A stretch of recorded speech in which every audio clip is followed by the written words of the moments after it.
大家好，我是邱平。这2年我们去看了很多山寨，比较有代表性的就是重庆还有湖北的一些，特别是利川的那榆木寨，三面是悬崖，只有一条小路可以过去，基本上是不通公路的。那现在我们来到黄河边上面，经常说的黄河天险，黄河边上的山寨很多，这里呢也是有的。你像我身后这座山寨，跟那个湖北榆木寨不遑多让，只不过没有那么大。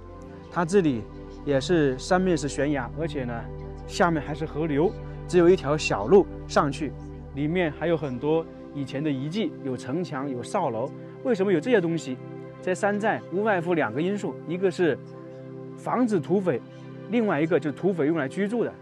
所以我们现在就准备去看一下黄河绝壁山寨，下面这个水也是属于黄河的，大家看看艰不艰险，只有这样一条小路上去。我估计走过去的话得绕很远，差不多可能要1个小时才能到那个地方。那里我现在还能看到一些建筑，我觉得它这个地方如果弄个索道上去还是挺完美的，或者是那种空中滑道，大家说是不是？因为这里相对来高一点，那边相对来低一点。这里就像是刀劈开的一样，而且有点层次感。这个山寨就叫做费峰寨，在陕西延安延川县的乾坤湾景区。这个山寨相当于就是在黄河天险旁边，它东临黄河，黄河水从天上来，这样远处看是不是有点相像？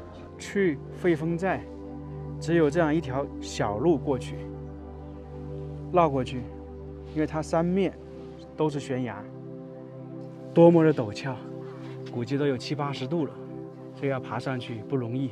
现在我们是有这么好的路走，那么在古代，特别是明朝那时候开始建立这个山寨的时候，那么当时的村民要把粮食物品搬到那个山寨上去，确实不容易啊，当时很不好走。那里是山寨，绝壁黄河，你看到几百米高，下面是修建了一些栈道供大家参观。说的通俗一点，不是成为景区，那这些地方一辈子也不会来呀，也不敢走。墓室的话，从上面到下面有300、400米高。在崖壁上发现一个很好玩的，大家一眼望去，这个像什么？是不是像一条蛇单独在这个石头上面？这个很多人开玩笑说，这有可能是蛇在这里渡劫失败了，然后一直镶嵌在石头上面，很像，而且颜色不一样，刚好镶嵌在石头里面。大家都知道，很多人都了解华山非常惊险，那么这个费峰寨也被称为陕北的小华山，它始建于明朝嘉靖25年。当时一开始建造它呢，不是为了旅游啊，不像现在，它也不是为了居住，是因为明朝中期，就是嘉庆那个时候已经开始走向没落，全国各地匪犯不断，尤其是黄河流域，当时陕西这一带比较干旱，所以呢就有很多土匪。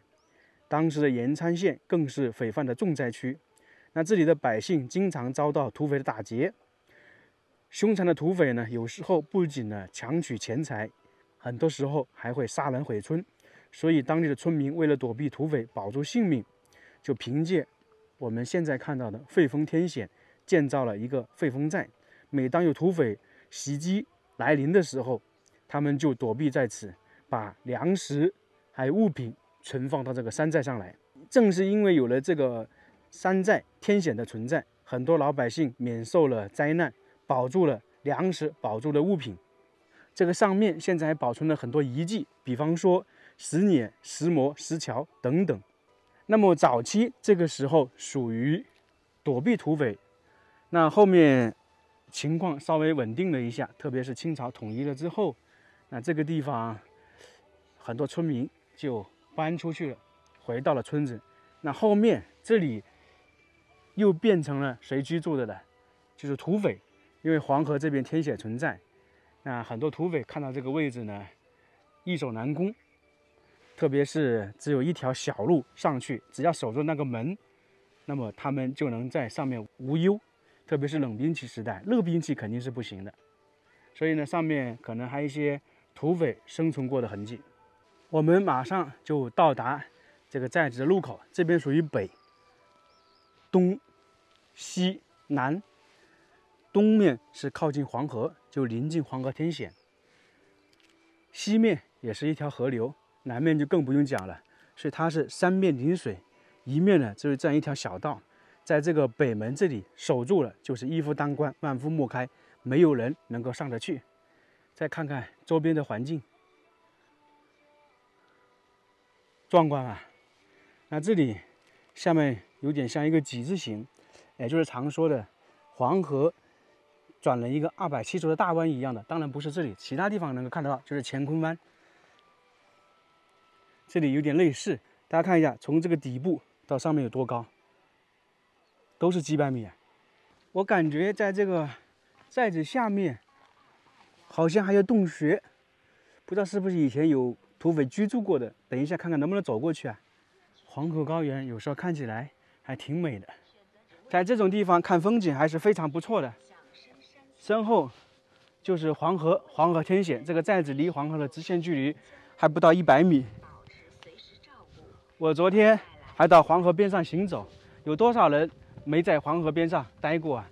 可能北方人经常会碰到黄河，但是南方人的话就非常少了。这里就是进入汇丰寨唯一的通道，它这里是分为好几层，这里属于第2层的防御系统。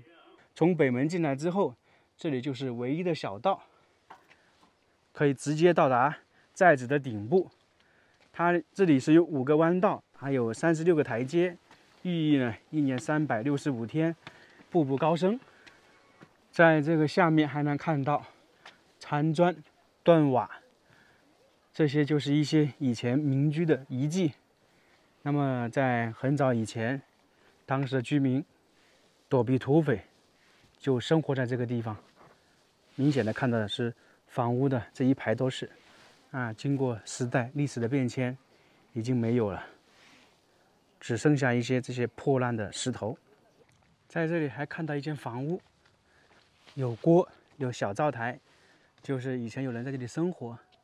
那这个房屋不知道什么时候建的，但是我估计在明清的时候，当时老百姓或者土匪居住的房屋有这种，去里面看一下。这种地方肯定环境是非常一般的，冬天比较冷。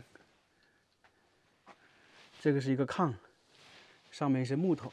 当然，这个房屋肯定是修建了没多久吧，应该是景区为了观赏方便或者那些其他人弄的。这个木头都比较新，它也是依山而建，它的背面墙就是那个岩石。这一块这些房屋很多。那么以前这里都可以称之为一个村子了。刚才我们看到遗迹比较少，现在特别多。这里就典型的一个房屋，好多啊，这一路都是。这些毁坏了，挺可惜的，都是几百年的历史。明朝嘉靖到现在差不多500年了，400多，快500。大家说一下这些房屋是什么时候建的？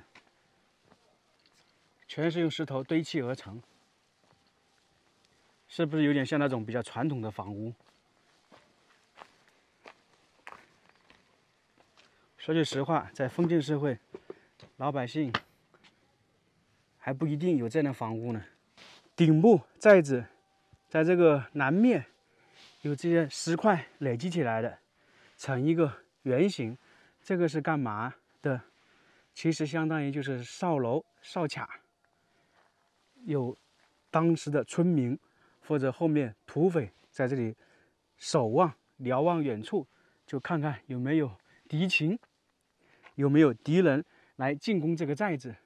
因为旁边呢就是绝壁，在这边如果你往这边看的话，就明显能够看得出下面的情况，左右都是一样的。所以说它既然设计在这里，肯定是有它的道理的。我们现在在这个寨子的南面看看前方，发现一个有趣的东西，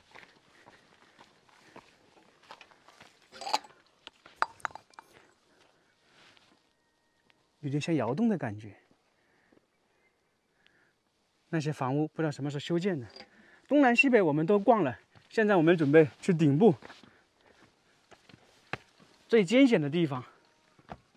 在这个顶部下面，到处都是船岩断壁啊。那么估计在以前生活了不少人，还有不少土匪。因为不是一个时代嘛，早期是当地的百姓，后面可能就是土匪。我们已经在这个汇丰寨的顶部最上面一层。那么这里还有一些建筑，这些建筑当然是新建的，不过都是一些庙。一般我们说这种山寨或者一个山峰的顶部会有很多庙存在。这个汇丰寨是陕北遗存最具有代表性的古代军事防御之一。不管古代建设这个山寨是用来躲避土匪，还是说土匪最后生活在这个上面，都证明他们很会选地方，易守难攻，一夫当关，万夫莫开。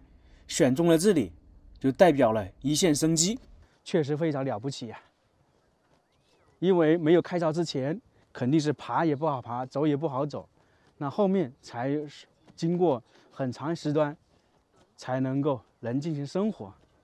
走完这个山寨，我有一点疑问，包括很多朋友可能也会发出这样的问号：这个山寨，老百姓也好，土匪也好，他们在这里守卫或者躲藏在这里，喝水怎么解决？比方说，老百姓知道土匪来了，躲在上面，那去下面打水不太现实，因为土匪就围在下面，那怎么办？我感觉啊，唯一的可能就是村民提前储存了很多水，够喝几天的，10天半个月估计不太现实。就是说，土匪可能来到这里攻不上来，他短短2、3天就撤走了。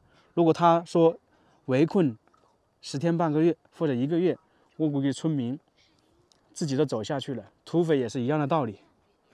所以这样的山寨易守难攻是不错，但是唯一就是生存不方便。你如果没水的话，就很难办了。